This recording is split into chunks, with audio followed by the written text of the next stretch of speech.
नमस्कार दोस्तों, M S world YouTube channel पर आप सभी का एक बार फिर से स्वागत है। आज हम बात करेंगे राजस्थान के प्रसिद्ध जोर और साके के बारे में, जो हर कंपटीशन एग्ज़ाम में पूछे जाते हैं। तो जब हम शुरू करें उससे पहले हम जानेंगे कि दरअसल जोर और साके होते क्या हैं।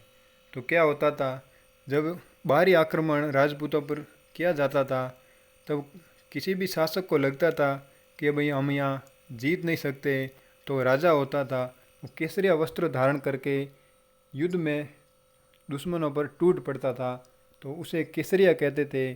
और उनकी रानियों द्वारा अग्नि में जोर किया जाता था, उसे जोर कहते थे। और ये जब दोनों एक साथ होते थे तो उसे साका कहते हैं। और इनमें से कोई भी अगर एक होता है, चाहे वो जोर हो या फिर केसरिया, उसे अर्ध साका कहते हैं। तो चलिए शुरू करते हैं।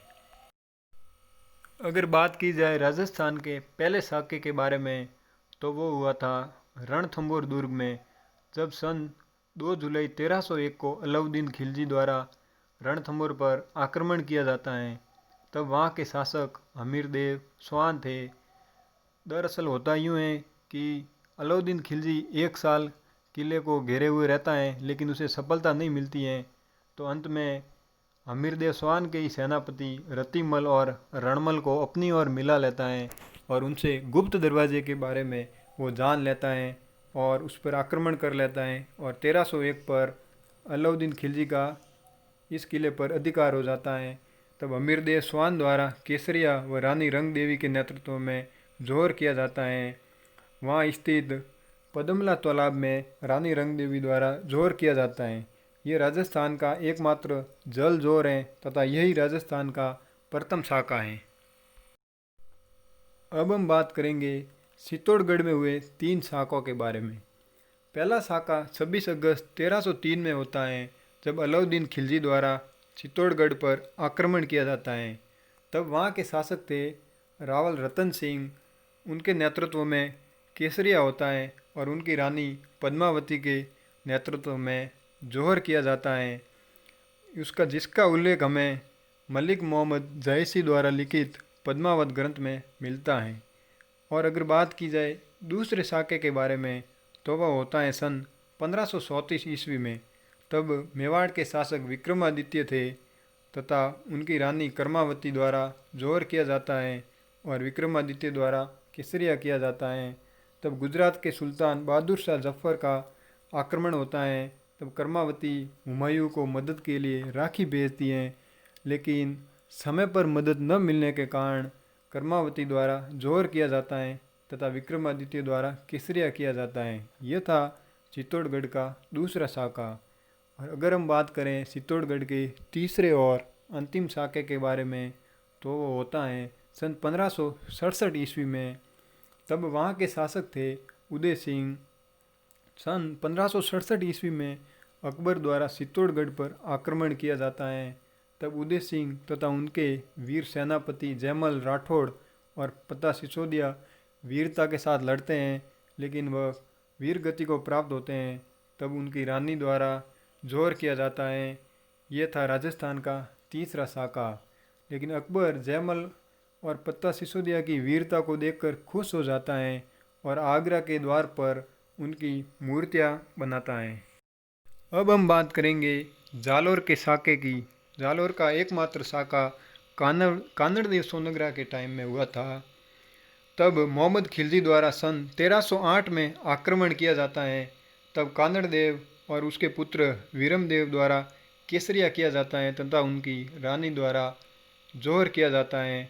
तब होता यूँ है कि खिलजी के साथ कानड़देव के ही सेनापति दैया और बीका मिल जाते हैं और उसे गुप्त रास्ते के बारे में बता देते हैं।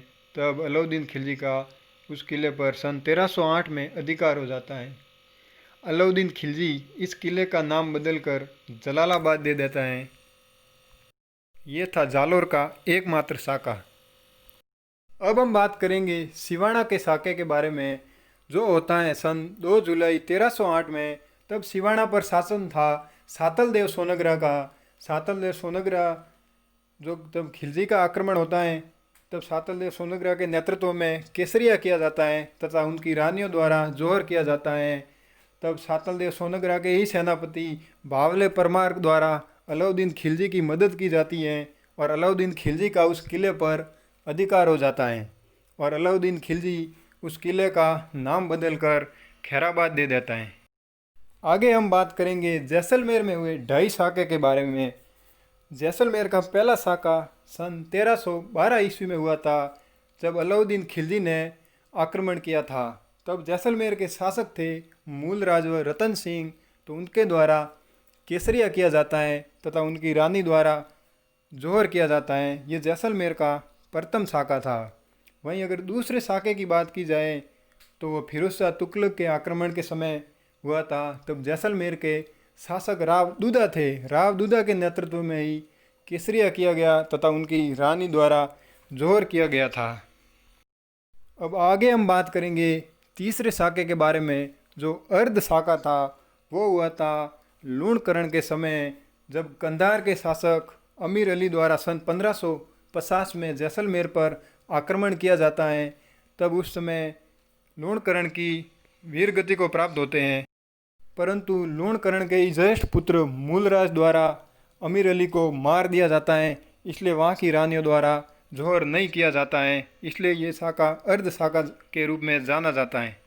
लूणकरण के ज्येष्ठ पुत्र मूलराज नहीं था, मालदेव का वहाँ पर शासन हो जाता है। और अंत में बात करेंगे हम गागरोन के साके के बारे में।